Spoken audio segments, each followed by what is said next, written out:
بزاف منا كبير وصغير، ولاد وبنات، رجال وعيالات، تبعوا مسار المنتخب الوطني المغربي في كأس العالم، الكأس اللي غيتنظم أول مرة في دولة عربية واللي هي دولة قطر، كأس العالم قطر 2022. تنظيم اللي غيواجه في البداية عدة عراقل وانتقادات بل واتهامات لسبب من الأسباب، إما بدافع عرقي أو إيديولوجي. وبالرغم من هادشي كامل فقطر غتنجح في التنظيم وغتغير تصور العالم الغربي على العالم العربي الإسلامي، وبينت العالم بأنه بإمكان دولة عربية مسلمة منافسة سائر الدول في تنظيم تظاهرات على مستوى عالي. هذا المسار اللي حقق فيه المنتخب المغربي إنجاز تاريخي وحطم فيه عدة أرقام قياسية، ومنها أنه أول منتخب عربي وإفريقي كيوصل لنصف نهائي كأس العالم. المسار والإنجاز اللي فرح كاع المغاربة من طنجة لقويرة، وفرح كاع العرب والأفارقة، ولقى تعاطف كبير من سائر مشجعي دول العالم. الفرحة اللي خرجت المغاربة للشارع يعبروا على الافتخار ديالهم بالمنتخب وبهذا الإنجاز. الفرحة اللي كانت تنفيس لكل مغربي من بعد عدة ضغوطات نفسية بسبب انعكاسات كورونا وغلاء الأسعار. هذا الإنجاز اللي كيستحق يدار عليه فيلم وثائقي ولا سلسلة خاصة من البداية للنهاية، وهذا الشيء اللي غنديرو في القناة ديالنا، سلسلة على مسار المنتخب الوطني المغربي. من بعد تأهل المنتخب الوطني لكأس العالم قطر 2022 غينتظر الجمهور المغربي بفارغ الصبر مراسيم القرعة اللي غيعرف من خلالها المنتخبات اللي غيواجهها المنتخب الوطني المغربي. وفي 1 أبريل 2022 في مركز المعارض والمؤتمرات بالعاصمة القطرية الدوحة غيتم إجراء قرعة كأس العالم، وغتسفر نتائج القرعة على تواجد المنتخب المغربي في المجموعة السادسة برفقة كل من بلجيكا وكرواتيا وكندا، واللي كتعتبر من أقوى المجموعات.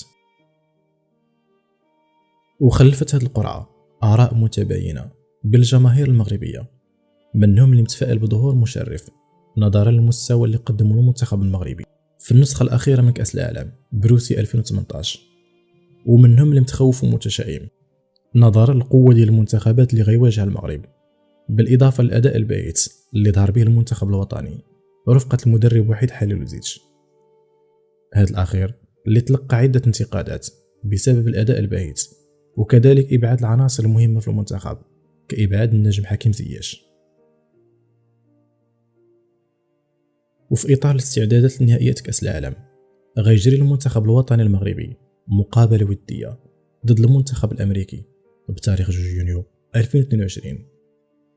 المقابلة اللي انهزم فيها المنتخب الوطني بنتيجة 3-0، الهزيمة اللي كانت بمثابة القشة التي قسمت ظهر البعير. وبدأ التفكير جديا في الانفصال على الناخب الوطني وحيد حليلوزيتش نظرا للأداء الباهت واستبعاد أبرز اللاعبين وعدم الانسجام والجو المكهرب اللي خلق داخل المعسكر وحنا مقبلين على كأس العالم. وهنا غيكون رئيس الجامعة الملكية لكرة القدم فوزي القجع في مأزق واختيار صعب، إما الحفاظ على المدرب وانتظار شنو غتسفر عليه النتائج، أو التخلي على خدمات وحيد والبحث على مدرب جديد اللي يقدر يجمع شمل المنتخب من جديد ويبعث روح التفاؤل داخل العناصر الوطنية في هذه الفترة الوجيزة. ومن بعد انتظار وترقب غيعلن الاتحاد المغربي في 11 غشت 2022 بصفة رسمية على الانفصال بالتراضي مع مدرب أسود الأطلس وحيد حليلوزيتش على بعد 3 أشهر من انطلاق المونديال. ومن بعد هذا الانفصال غيبدا التفكير في خليفة وحيد، وتم ترشيح عدة أسماء من أبرزها المدربين المحليين الحسين عموتة ووليد الركراكي. وفي 31 غشت 2022 غيتم الإعلان على هوية المدرب الجديد للنخبة الوطنية، وتم تعيين وليد الركراكي كمدرب جديد للمنتخب الوطني. ومباشرة من بعد هذا الإعلان غيرجع التفاؤل عند المغاربة، نظرا للمسار المميز لوليد الركراكي سواء كلاعب أو كمدرب، بالإضافة للشخصية القوية والطموح اللي كيتحلى بها. وفي إطار الاستعداد لنهائيات كأس العالم مع المدرب الجديد، غيخوض المنتخب الوطني مباراتين وديتين، المباراة الأولى ضد منتخب الشيلي والمباراة الثانية ضد الباراغواي. وغيعلن الناخب الوطني وليد الركراكي على اللائحة الأولية واللي كتضم 31 لاعب. في حراسة المرمى ياسين بونو، منير المحمدي، أنس الزنيتي، رضا التاكناوتي. وفي الدفاع رومان سايس، أشرف داري، أشرف حكيمي، نصير مزراوي، جواد اليميق، بدر بانون، حمزة الموساوي، يحيى عطية الله، سامي مايي.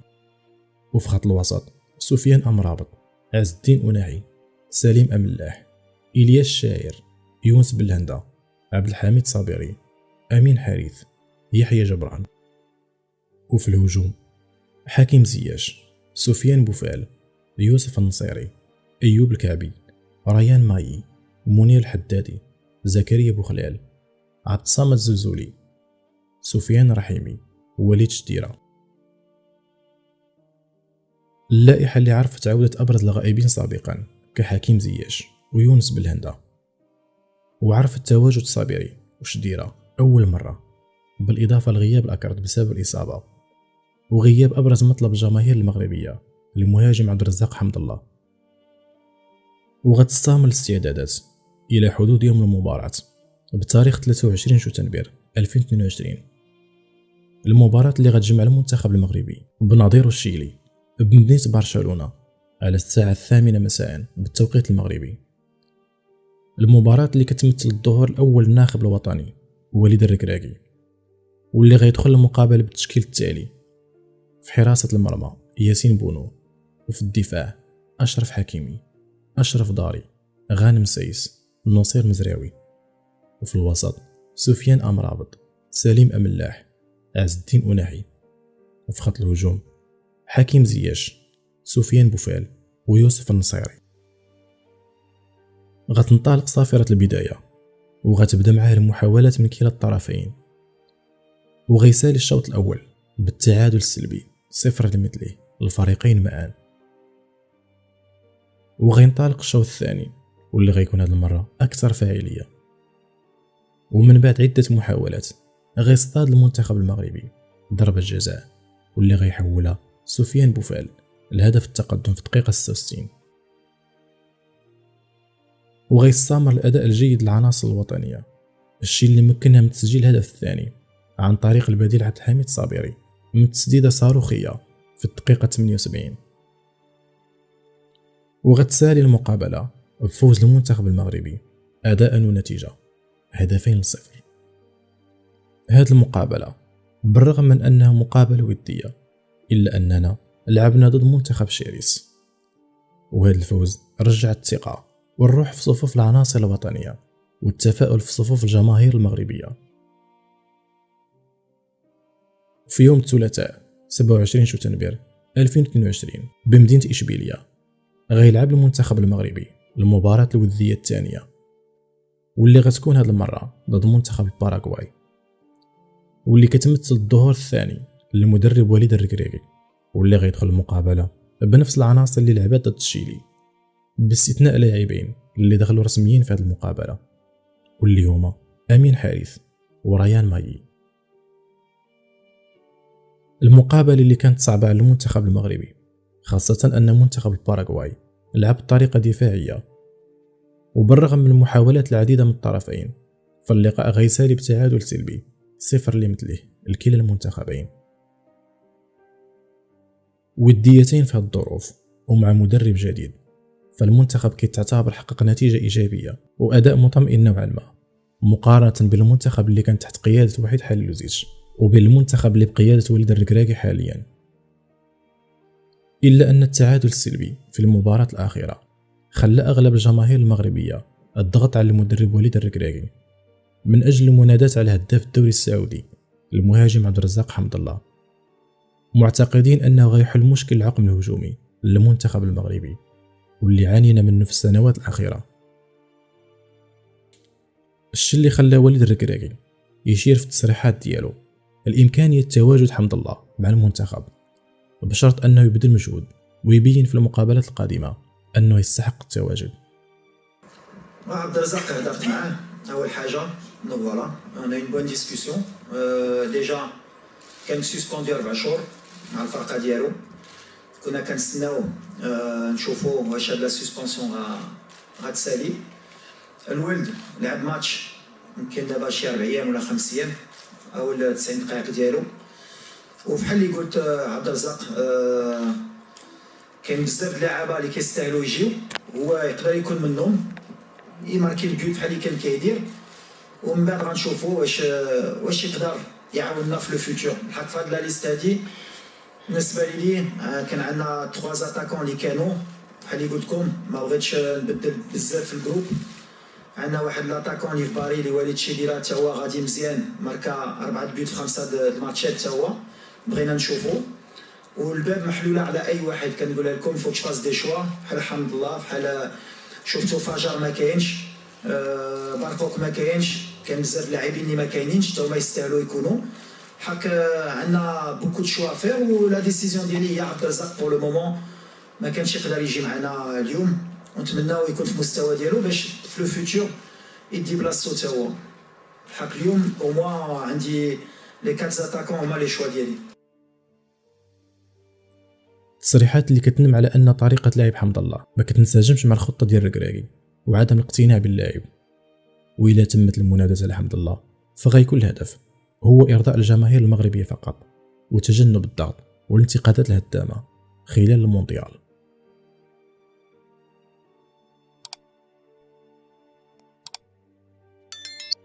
وغتستمر الاستعدادات واشتغال طاقم المنتخب الوطني المغربي مع ترقب الصحافة والجماهير المغربية اللائحة النهائية والأسماء اللي غتمشي للمونديال. وبالرغم من باب الأمل اللي فتحه وليد الركراكي في وجه حمد الله في هذا الأخير، غيرد على بعض الصحفيين بطريقة اعتبرها البعض مستفزة، وبينت أن المشكل في عقلية حمد الله وماشي في الأداء. أخيرا الجمهور في دولة المغرب الشقيقة، الجمهور الخاص بعبد الرزاق حمد الله اللي حب حمد الله في السعودية في العالم العربي، كان سعيد بالتصريح السيد وليد الركراكي عن دعوته والسماح وفرصة حمد الله موجودة في كأس العالم. أنت هذا التصريح الإيجابي كيف انعكس عليك؟ ما سمعت التصريح، اسمح لي ما سمعت التصريح. ما شفته أبدا في وكالات الأخبار؟ لا أي تصريح إيش قال؟ ما قال إنه أبواب المنتخب مفتوحة لحمد الله؟ وأبواب المنتخب مفتوحة لأي لاعب مغربي مش حمد الله فقط. يعطيك العافية. شكرا. لكن من بعد غنلاحظوا تغير في طريقة تصريح حمد الله وتغير في العقلية، والأكثر من ذلك اعترافه بالخطأ اللي ارتكب من اللي غادر المنتخب في كأس أفريقيا واعتذاره للمسؤولين. في 2019 كابتن عبد الرزاق أنت غادرت معسكر المنتخب المغربي من 3 سنوات تقريبا. ليش غادرت معسكر المنتخب في 2019؟ هذه هي النقطة على كما يقال نقطة التحول في مشوار عبد الرزاق حمد الله مع اليوث الأطلسي. في الحقيقة يعني هذه النقطة يعني مش تحول فقط مع أسود الأطلس، لكن أنا أعتبرها يعني نقطة سوداء في حياتي الكروية وفي مسيرتي الكروية على غرار يعني الأسباب. لكن أنا شخصيا أعتقد أنه كان مفروض ما أسوي هذا الغلط حقيقة، لكن أعتقد في تلك اللحظة يعني سويت هذا الغلط عن دون قصد، لم أفكر يعني على عواقبه، وبالعكس أنا أخذت عواقب يعني بالنسبة لي أنا كلاعب كرة قدم وخيمة أنه تبعد من المنتخب 3 سنوات، فهذا في حد ذاته عقاب لذلك الخطأ. لكن كما قلت في أول مرة يعني شكرت الجمهور المغربي على وقفتهم معايا، أبغى أعتذر لهم مرة أخرى وأعتذر لأي مسؤول على هذا الخطأ اللي سويته. الشيء اللي عطى إشارات قوية على إمكانية تواجد حمد الله باللائحة النهائية، وبالفعل من بعد أيام غتشوف الجماهير المغربية اسم حمد الله في اللائحة اللي أعلن عليها المدرب الركراكي في 10 نوفمبر 2022، واللي كانت كالتالي: في حراسة المرمى ياسين بونو حارس إشبيلية، ومنير المحمدي حارس الوحدة السعودي، وأحمد رضا التاكناوتي حارس مرمى الوداد المغربي.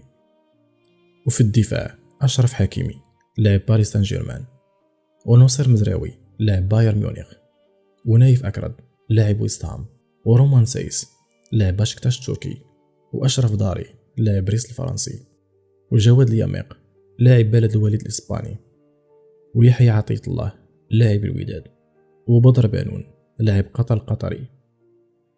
وفي الوسط سفيان أمرابط لاعب فيورنتينا، وعبد الحميد صابري لاعب سامدوريا، وسليم أملاح لاعب سونتر دو لياج، وعز الدين أوناهي لاعب أونجي، وبلال خنوس لاعب جينك، ويحيى جبران لاعب الوداد. وفي الهجوم حكيم زياش نجم تشيلسي، وسفيان بوفال لاعب أونجي، وأمين حارس لاعب مارسيليا، وعبد الصمد الزنزولي لاعب أوساسونا، وزكريا أبو خلال لاعب تولوز، وإلياس الشاعر لاعب كويس بارك رينجرز، ويوسف النصيري لاعب إشبيلية، ووليد شديرة لاعب باري، وعبد الرزاق حمد الله لاعب اتحاد جدة السعودي. اللائحة اللي لقات رضا من طرف أغلب الجماهير المغربية، خاصة من بعد المنادات على عبد الرزاق حمد الله وعودة حكيم زياش. لكن في المقابل كاين اللي شاف أن أيوب الكعبي وريان مايي كيستحقوا التواجد نظرا للمستوى الكبير اللي قدموه في التصفيات، وكانوا سبب في تواجد المنتخب بالمونديال. لكن على العموم كتبقى اللائحة اللي أعلن عليها الناخب الوطني وليد الركراكي كتضم أبرز اللاعبين المغاربة اللي ممكن يقدموا أداء مشرف في المونديال.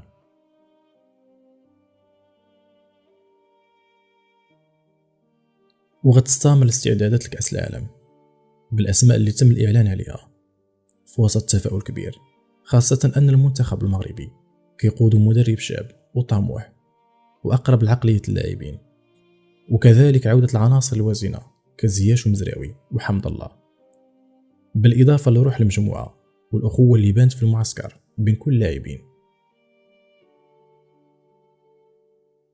وفي 17 نوفمبر 2022 غيلعب المنتخب المغربي آخر مقابلة ودية، وغتكون المباراة أمام منتخب جورجيا بملعب نادي الشارقة الإماراتي.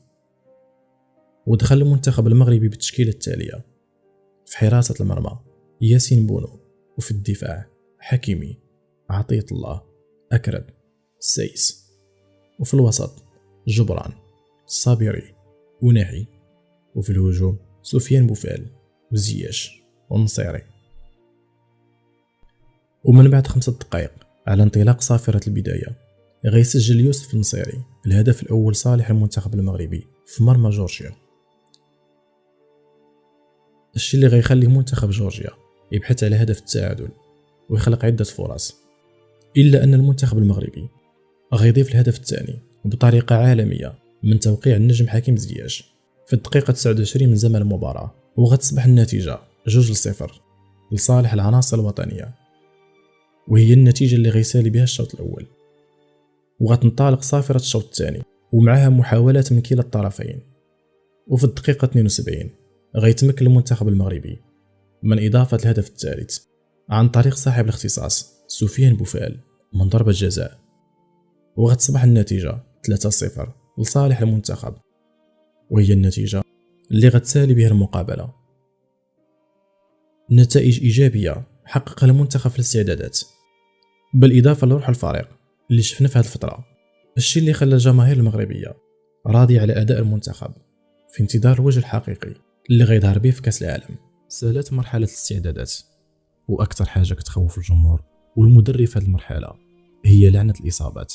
وأهم حاجة كانت في مرحلة الاستعدادات للمنتخب المغربي عدم الإصابات، باستثناء الإصابة الخطيرة اللي تعرض لها أمين حارث، واللي هزت معها قلب كل من شاهد لقطة الإصابة. ومن بعد الإصابة اللي تعرض لها حارث غيتم تعويضه بنجم دوري تشامبيونشيب أنس ضروري لاعب بيرنلي الإنجليزي. وغتوجه الأنظار لمقر إقامة المنتخب المغربي بقطر، واللي كيتواجد بفندق ويندم دوها ويست باي، وكيجري التدريب بملعب التحيل. أجواء رائعة بين العناصر الوطنية سواء في الفندق أو بملعب التدريب. وهذه الأجواء الرائعة غتنتقل كذلك الجماهير المغربية، واللي كانت كلها حماس وشغف باش تساند وتشجع المنتخب المغربي من أجل مشاركة مشرفة، ولما لا الذهاب إلى أبعد نقطة في هذا المونديال. وفي 23 نوفمبر 2022 بملعب البيت غتقام المباراة الأولى للمنتخب الوطني ضد منتخب كرواتيا، مباراة صعبة حيث غيواجه فيها المنتخب وصيف بطل العالم في النسخة الماضية مونديال روسيا 2018. وكيف العادة الجماهير المغربية على أتم الاستعداد من أجل تشجيع ومؤازرة الأسود في هذه المباراة، سواء داخل الملعب أو خارج الملعب، سواء الجماهير المتواجدة بقطر أو المغرب أو باقي الدول. وغيدخل المنتخب المغربي بالتشكيلة التالية: في حراسة المرمى ياسين بونو، وفي الدفاع أشرف حكيمي، نايف أكرد، رومان سايس، نصير مزراوي، وفي خط الوسط سفيان أمرابط، عز الدين أناحي، وسليم أملاح، وفي الهجوم سفيان بوفال، حكيم زياش، ويوسف النصيري. من بعد دخول الجماهير والفريقين وعزف النشيدين الوطنيين غتنطلق صافرة الحكم الأرجنتيني فرناندو لتعلن بداية الملحمة بين المغرب والكروات. كلا المنتخبين غيدخلوا المباراة بحذر كبير والرجوع الخلف واللعب الأخطاء والمرتدات. وأولى المحاولات كانت من جانب المنتخب الكرواتي من بعد تمريرة خاطئة ووصلت اللاعب بيريزيتش اللي سدد الكرة بقوة مشات فوق مرمى الحارس بونو في الدقيقة 17 من الشوط الأول. ومباشرة من بعد هذه المحاولة غتجي محاولة خطيرة لصالح المنتخب الوطني، عرضية جميلة من زياش كان ممكن نصير يسكنها في الشباك في الدقيقة 18.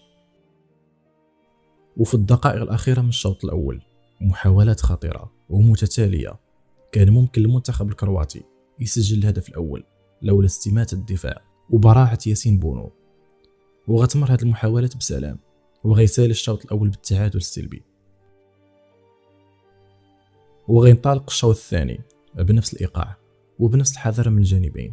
وفي الدقيقة 51 محاولة لصالح المنتخب الوطني، تسديدة من بوفال صدها الدفاع وعاودها مزراوي برأسية، لكن لقات حارس يقظ تمكن من صد هذه الكرة. وفي الدقيقة 60 ضربة ركنية لصالح المنتخب الكرواتي شكلت تهديد حقيقي لمرمى بونو وتدخل رائع من المحارب أمرابط اللي انقذنا من هدف محقق.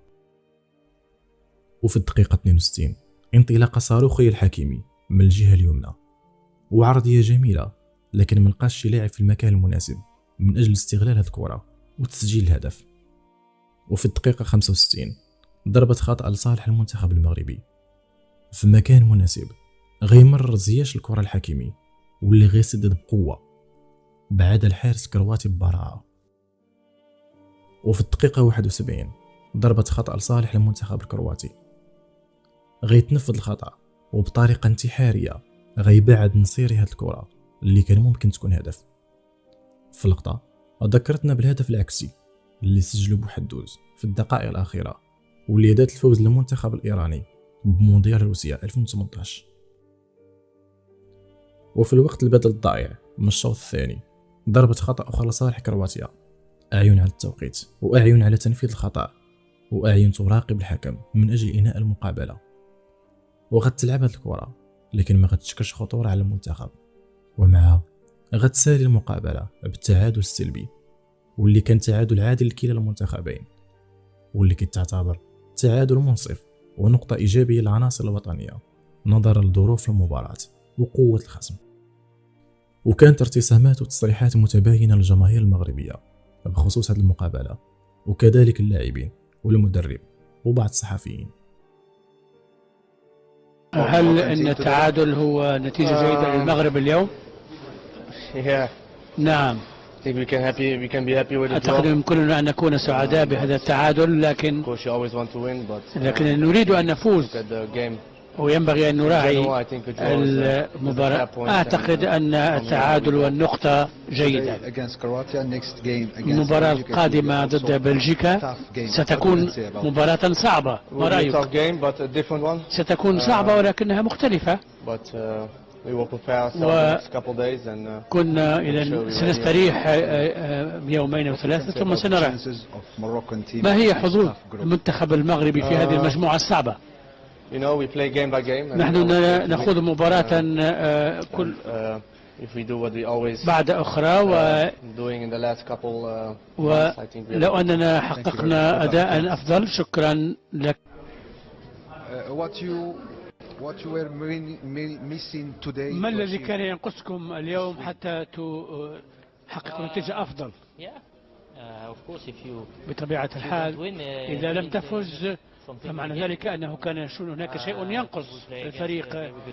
نحن كنا نلعب ضد فريق قوي لعب المباراة النهائية في النسخة الماضية وأحد أفضل خطوط وسط الميدان في العالم.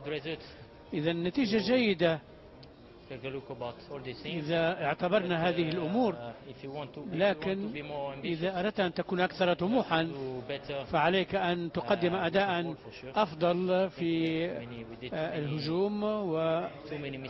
وارتكبنا عدة أخطاء فقدنا فيها الكرة وينبغي أن يكون هناك جودة أعلى، ولكن في الوقت نفسه نحن بذلنا جهودا كبيرا في الدفاع لكي نظل متماسكين. ربما إذن كان ينقصنا نوع من اللياقة، لكن هذه هي كأس العالم ينبغي أن نتعلم سريعا، وهذه نتيجة جيدة وعلينا أن نتعافى ونتدارك ونلعب. مرحبا سي وليد. واش كنت طامع في الانتصار أم ممكن نقولوا اليوم ان النتيجه انت راضي عليها ديال التعادل؟ لا، في الاول حنا كنا باغيين نربحوا وكنا فريمون باغيين نديروا واحد الريتم. بالحق حتى حنا في واحد الفرقه اللي قويه الصراحه في ميليو التيران، عندهم كويريا، خلاو الكره عندهم، جراونا بزاف. بالحق لو بلان ديالنا كان ماشي سهل. بالحق كان ملي ولا عندهم لا ميتريس كان خصنا نكونوا باسيون باش ما نخليهمش فين يلعبوا في لي زانترفال. هادشي اللي درنا الماتش كامل. كان شويه اللعيبه في الاخر اللي كيبقى فيها هي سورتو سو الكوتو اوفونسيف ما زعمناش بزاف. انا بوكو ديشات يعني بزاف كواري في ميليو التيران، بزاف د لي ان كونتر مي سان بون ريزولتا كتخلينا مازال بالروح في هذا الجروب. وحتى حنا في الفرقه اللي ما تنساش هي اللي كانت فينال مره اخرى. دونك فوالا سان بون ريزولتا. بون كوراج. ميرسي بوكو. من بعد تعادل المنتخب المغربي مع منتخب كرواتيا غترجع الثقة مرة أخرى في العناصر الوطنية، وغنحسوا أنه عندنا منتخب متكامل وقادر يمشي بعيد في هذه المنافسة. وغيبدأ الاستعداد على قدم وساق للمباراة القادمة واللي غتكون ضد المنتخب البلجيكي، المباراة اللي خاص يحقق فيها المنتخب المغربي الفوز أو على الأقل الخروج بالتعادل. وكالعادة آراء وارتسامات متباينة غتسبق المباراة، وغيدخل المنتخب المغربي لهذا اللقاء بالتشكيلة التالية: في حراسة المرمى ياسين بونو، وفي الدفاع حكيمي، أكرد، سيس، مزراوي، وفي خط الوسط أمرابط، أوناحي، أملاح، وفي خط الهجوم زياش، بوفال، ونصيري. وكيف العادة الجماهير المغربية كلها شغف وإثارة باش تشجع المنتخب في هذه الملحمة التاريخية. غتنطلق صافرة الحكم المكسيكي سيزار راموس معلنة بداية الملحمة، وفي الدقيقة 5 محاولة خطيرة لصالح المنتخب البلجيكي عن طريق المهاجم باتشواي وتدخل رائع للحارس. لكن بلاتي هذا ماشي الحارس بونو. في لقطة تجمع فيها الشعور بالخوف من الهجمة والانبهار بالتصدي والمفاجأة بعدم تواجد بونو اللي تغير في آخر لحظة وعوضوا المخضرم منير المحمدي. وفي الدقيقة 21 المنتخب المغربي غيرد بمحاولة خطيرة على المرمى البلجيكي، التسديدة خطيرة من زياش ما مشاتش بعيد على مرمى كورتوا. وفي الدقيقة 23 محاولة أخرى من طرف المنتخب المغربي، إلا أنها ما غتشكلش خطورة كبيرة. وفي الوقت بدل الضائع ضربة خطأ لصالح المنتخب المغربي، زياش خلف الكرة غيسدد الكرة وغتدخل شباك المنتخب البلجيكي وفرحة هستيرية. إلا أن الحكم المكسيكي غيلغي الهدف بداعي التسلل على القائد غانم سايس، وغيسالي الشوط الأول بصفر لمثله. ومن بعد انتهاء فترة الاستراحة بين الشوطين غيدخل المنتخبين لرقعة الميدان وغيبدا الشوط الثاني. وفي الدقيقة 60 محاولة لصالح بلجيكا، مراوغة جميلة من هازارد وتسديدة قوية اصطدمت بحارس أقوى واللي هو المحمدي اللي خرج لضربة ركنية. وفي الدقيقة 56 محاولة من الجهة اليسرى عن طريق الفنان سفيان بوفال واللي غيرد على هازارد بمحاولة رائعة وتسديدة ما مشاتش بعيد على مرمى كورتوا. وفي الدقيقة 65 محاولة خطيرة للمنتخب البلجيكي وتسديدة قوية عرفت تصدي رائع من المحمدي. وفي حدود دقيقة 73 المنتخب المغربي غيتحصل على ضربة خطأ، وخلف الكرة هذه المرة البديل عبد الحميد صابيري، وبنفس طريقة الهدف الملغي غيتمكن المنتخب المغربي من تسجيل الهدف وفرحة هستيرية. وفي الدقيقة 90 البديل عبد الرزاق حمد الله غيدخل لمربع العمليات لكن غيضيع فرصة الهدف الثاني. وفي الوقت البدل الضائع تمريرة طويلة من الحارس المحمدي اللي كتوجد رأسية حمد الله وكتوصل عند أبو خلال وبدورها في اتجاه زياش، وبتمويه رائع غيدخل المعترك وتمريرة في اتجاه أبو خلال اللي غيسكنها في الشباك، والهدف الثاني لصالح المنتخب المغربي وفرحة هستيرية. وفي هذا الأثناء الحكم المكسيكي غيعلن نهاية المباراة وبداية فرحة المغاربة بالشوارع وارتسامات إيجابية من طرف الجماهير، وكذلك تصريح اللاعبين والمدرب الركراكي. من بعد المباراة الملحمية اللي كانت ضد المنتخب البلجيكي غتستمر الاستعدادات بكل جدية من أجل المقابلة الختامية لدور المجموعات واللي غتكون ضد المنتخب الكندي، المباراة اللي مطالب فيها المنتخب المغربي بتحقيق الفوز أو التعادل من أجل ضمان التأهل والابتعاد على حسابات ضيقة. وكان التخوف الأكبر هو خسارة المنتخب المغربي أمام كندا وفوز بلجيكا على كرواتيا، وبالتالي تأهل منتخبي كرواتيا وبلجيكا وضياع حلم التأهل للدور الثاني، الشيء اللي خلى المدرب الركراكي يتعامل بواقعية ويستعد رفقة العناصر الوطنية بكل جدية لهذه المقابلة الحاسمة. وفي 1 دجنبير 2022 يوم المقابلة الكل مستعد من أجل صناعة التاريخ والتأهل للدور الثاني. وغيدخل المنتخب بالتشكيلة التالية: في حراسة المرمى ياسين بونو، وفي الدفاع حكيمي، أكرد، سايس ومزراوي، وفي الوسط أمرابط وأوناحي وصابيري، وفي الهجوم زياش وبوفال والنصيري. غيدخل المنتخبين لأرضية الملعب والجماهير قايمة بالدور ديالها. ومن بعد عزف النشيدين الوطنيين غيصفر الحكم البرازيلي رافائيل كلاوس معلن على انطلاق مباراة الحسم بالنسبة للعناصر الوطنية. ومع انطلاق المباراة وفي الدقيقة 4 المدافع الكندي غيرجع الكرة للحارس وضغط من النصيري على حارس كندا اللي شتت الكرة بدون تركيز وبشكل خاطئ، وكتوصل الكرة لزياش اللي غيستغل خروج الحارس ويسجل هدف رائع والهدف الأول صالح المنتخب المغربي. وفي الدقيقة 23 تمريرة طويلة من المدافع أشرف حكيمي في اتجاه المتألق النصيري اللي كيدخل وسط مدافعي المنتخب الكندي وكيسدد بطريقة رائعة وكيتمكن من تسجيل الهدف الثاني لصالح المنتخب المغربي. وفي الدقيقة 40 محاولة خطيرة لصالح المنتخب الكندي كيتمكن من تسجيل هدف من نيران صديقة بواسطة المدافع نايف أكرد. وفي الوقت البدل الضائع ضربة خطأ لصالح المنتخب الوطني، وخلف الكرة حكيم زياش غتنفذ ضربة الخطأ وغتمشي الكرة للمعترك وغيرجعها مدافع كندا اللي حطها أمام النصيري وبتسديدة قوية سجل منها الهدف الثالث لصالح المنتخب. ومن بعد فرحة هستيرية الحكم البرازيلي غيلغي الهدف لوجود خطأ على المدافع الكندي، وغيسالي الشوط الأول بتفوق المنتخب المغربي بهدفين مقابل هدف. ومع انطلاقة الشوط الثاني المنتخب الكندي غيندافع بقوة من أجل الفوز بالمباراة الشيء اللي خلى الركراكي يرجع للدفاع من أجل تأمين النتيجة. وفي الدقيقة 71 ضرب ركني لصالح المنتخب الكندي، ورأسية خطيرة خلات الكرة ترتطم بالعارضة وتخرج. لقطة خلات المغاربة يتفكروا قولة الركراكي الشهيرة: ديروا النية، الكرة غتضرب في البوطو وغتخرج. وفي الوقت البدل الضائع مرتدة خطيرة، النصيري بمراوغة الكبار وتمريرة سحرية في اتجاه القناص عبد الرزاق حمد الله، لكن غيضيع الكرة برعونة. وغيطلق الحكم البرازيلي صافرة النهاية، وفوز المنتخب المغربي وتأهل تاريخي للدور القادم، وفرحة هستيرية من طرف الجميع، والتصريحات كلها فخر واعتزاز في انتظار التعرف على الخصم في الدور القادم واللي هو دور الثمن. من بعد تأهل المنتخب المغربي لدور الثمن غينتظر النتائج اللي غتصفر عليها المجموعة الخامسة، واللي كانت كتضم كل من ألمانيا وإسبانيا واليابان وكوستاريكا.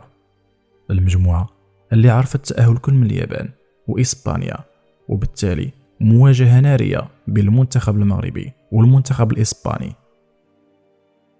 وغتحظى هذه المباراة بأهمية كبيرة لمجموعة من الاعتبارات، خاصة عند الجماهير والصحافة. وغتستعد العناصر الوطنية ورفقة الناخب الوطني وليد الركراكي بكل جدية من أجل تحقيق إنجاز تاريخي كيتمثل في التأهل دور الربع.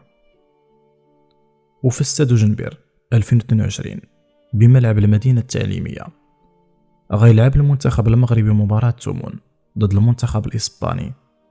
وكالعادة الجماهير المغربية كلها حماس باش تشجع العناصر الوطنية، واللي غتدخل المقابلة بالتشكيلة التالية: في حراسة المرمى ياسين بونو، وفي الدفاع حكيمي، مزراوي، سايس، أكرد، وفي الوسط أمرابط، أملاح، وناحي، وفي الهجوم بوفال، زياش، والنصيري.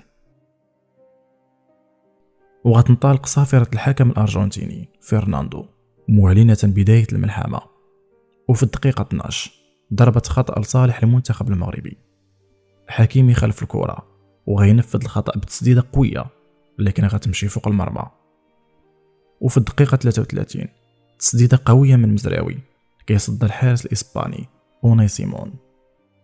وفي الدقيقة 42 مراوغة رائعة من الفنان بوفال وعرضية جميلة كتوصل لأكرد اللي كان ممكن يفتتح التسجيل من ضربة رأسية، وغيسالي الشوط الأول ب0 لمثله.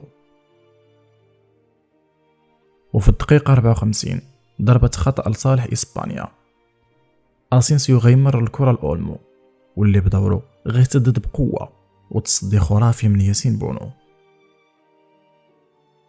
وفي الدقيقة 81 محاولة خطيرة من طرف المهاجم موراتا لكن هاد الكرة غتمر بسلام. وفي الدقيقة 85 تمريرة من طرف حكيمي داخل مربع العمليات شكلت خطورة على المنتخب الإسباني، وغيسال الوقت الرسمي للمباراة بالتعادل السلبي وبالتالي الذهاب للأشواط الإضافية. ومن بعد انطلاق الأشواط الإضافية محاولة خطيرة لصالح المنتخب المغربي في الدقيقة 104 تمريرة سحرية من أوناحي تجاه شديرة لكن هذا الأخير ما غيتمكنش من تسجيل الهدف. وفي الدقيقة الأخيرة من الوقت البدل الضائع من الشوط الإضافي الثاني محاولة خطيرة للمنتخب الإسباني اللي كان ممكن يسجل هدف الانتصار لكن الكرة غتضرب في البوط وغتخرج كيف ما كان كيقول منية وليد الركراكي. وغتمشي المباراة لضربات الترجيح، وغتكون ضربة الجزاء الأولى من طرف المنتخب المغربي صابري في التنفيذ واللي تمكن من تسجيل الركلة الأولى. أما ركلة الجزاء الأولى اللي كانت للمنتخب الإسباني فكانت من تنفيذ اللاعب بابلو سارابيا واللي فشل في التسجيل.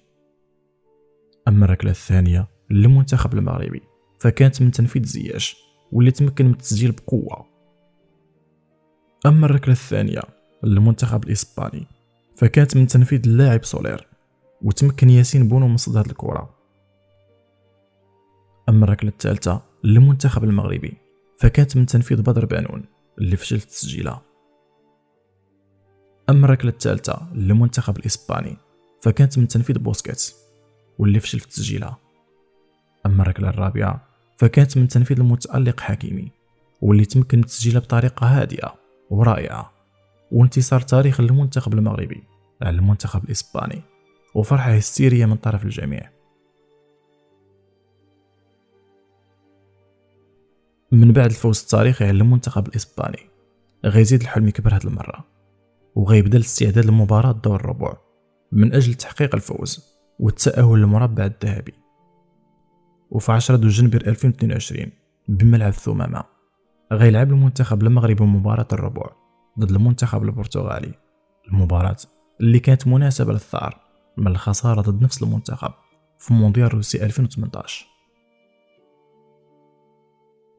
وغيدخل المنتخب المغربي بالتشكيلة التالية: في حراسة المرمى ياسين بونو، وفي الدفاع حكيمي، سايس، ياميق، مزراوي، وفي الوسط أمرابط، وناحي، أملاح، وفي الهجوم حكيم زياش، بوفال، والنصيري.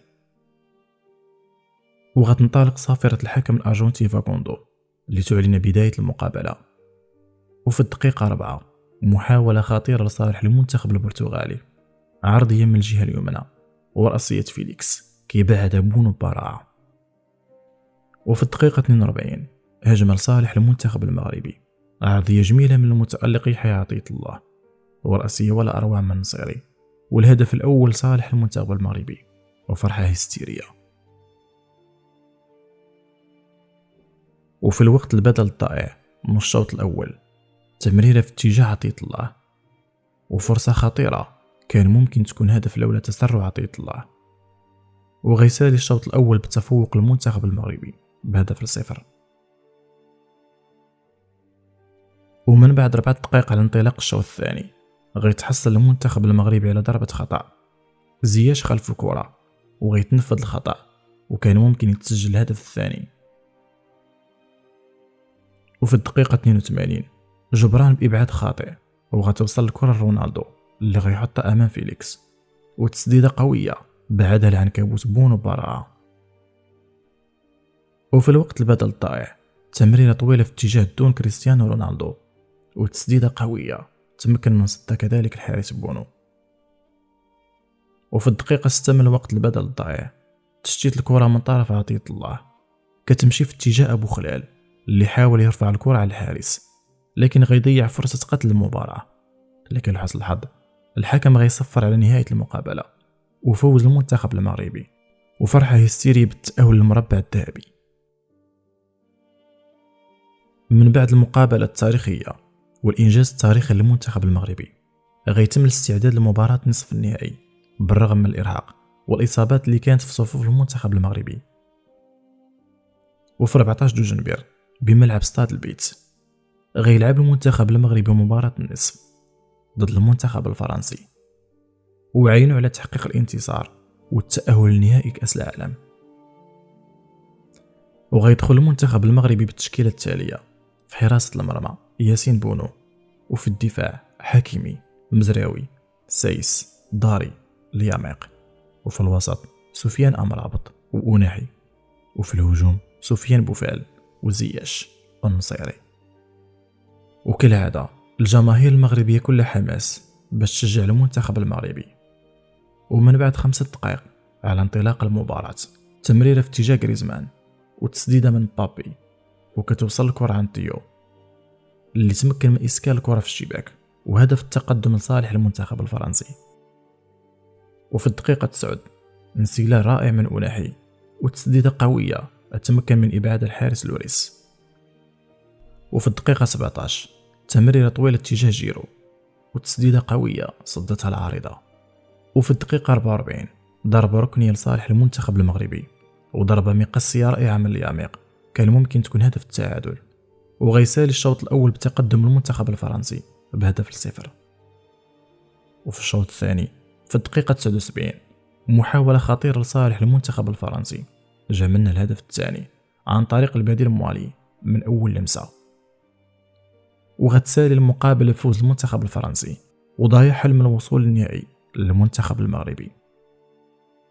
وعرفت المقابلة احتجاجات على قرارات الحكم، خاصة في عدم إعلانه على ضربتي جزاء، ضربة جزاء لصالح بوفال والثانية لصالح أملاح، واللي كانت بشهادة خبراء التحكيم.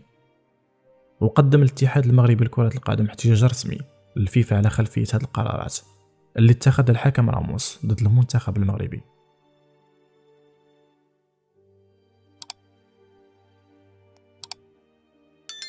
من بعد خسارة المنتخب المغربي ضد المنتخب الفرنسي وضياع حلم التأهل النهائي، غيتم الاستعداد لمباراة الترتيب من أجل تحقيق المركز الثالث والحصول على الميدالية البرونزية. إلا أن هذا الاستعداد شاب نوع من البرود خاصة من طرف الجماهير المغربية، وهذا الشيء راجع للصدمة من الخسارة أمام فرنسا واللي كان ممكن المنتخب يحقق فيها الفوز لولا الإصابات والإرهاق وكذلك الأخطاء الفردية وقرارات الحكم. وفي 17 جنبير 2022 بملعب خليفة الدولي غيلعب المنتخب المغربي مباراة تحديد المركز الثالث ضد المنتخب الكرواتي. ودخل المنتخب المغربي بالتشكيلة التالية: في حراسة المرمى ياسين بونو، وفي الدفاع حكيمي، عطية الله، لياميق، داري، وفي الوسط بلال خنوس، صابري، أمرابط، وفي الهجوم بوفال، زياش، النصيري. وغتنطلق صافرة الحكم القطري عبد الرحمن الجاسم معلنة بداية المباراة. ومن بعد 7 دقائق على انطلاق المباراة، محاولة خطيرة للمنتخب الكرواتي، تمريرة من بيريزيتش في اتجاه يوسكو اللي سجل الهدف بضربة رأسية جميلة. ومباشرة من بعد 2 دقائق على هدف الكروات، المنتخب المغربي غيتحصل على ضربة خطأ واللي غيتمكن من خلالها من تسجيل هدف التعادل عن طريق المدافع أشرف داري. وفي الدقيقة 23 تسديدة قوية من مودريتش تمكن بونو من صدها. وفي الدقيقة 42 محاولة خطيرة للمنتخب الكرواتي اللي تمكن من تسجيل الهدف الثاني. وغيسال الشوط الأول بتفوق المنتخب الكرواتي بهدفين مقابل هدف. وفي الدقيقة 75 من الشوط الثاني عرضية في اتجاه النصيري وتدخل حاسم من الحارس الكرواتي. وفي الدقيقة الأخيرة من الوقت البدل الضائع عرضية جميلة من عطية الله ورأسية من النصيري، كان ممكن تكون هدف التعادل لكن الكرة مشات فوق المرمى. وغتسالي المقابلة بفوز المنتخب الكرواتي بهدفين مقابل هدف، وغيحتل المنتخب المغربي المركز الرابع في مونديال قطر، وصبح أول منتخب عربي وإفريقي كيحتل هذه المرتبة وكيحقق هذا الإنجاز. ولقى المنتخب المغربي ثناء كبير من الجميع وتعاطف كبير من مختلف الجماهير على البطولة التاريخية اللي قدمها. ومن بعد انتهاء المونديال بقطر غيرجع المنتخب المغربي لأرض الوطن ولقى استقبال كبير من طرف الجماهير المغربية، وكذلك استقبال وتكريم من طرف جلالة الملك بالقصر الملكي. تكريم ملكي لعميد الفريق الوطني غانم السايس الذي أبان عن روح قيادية في مختلف مباريات المونديال.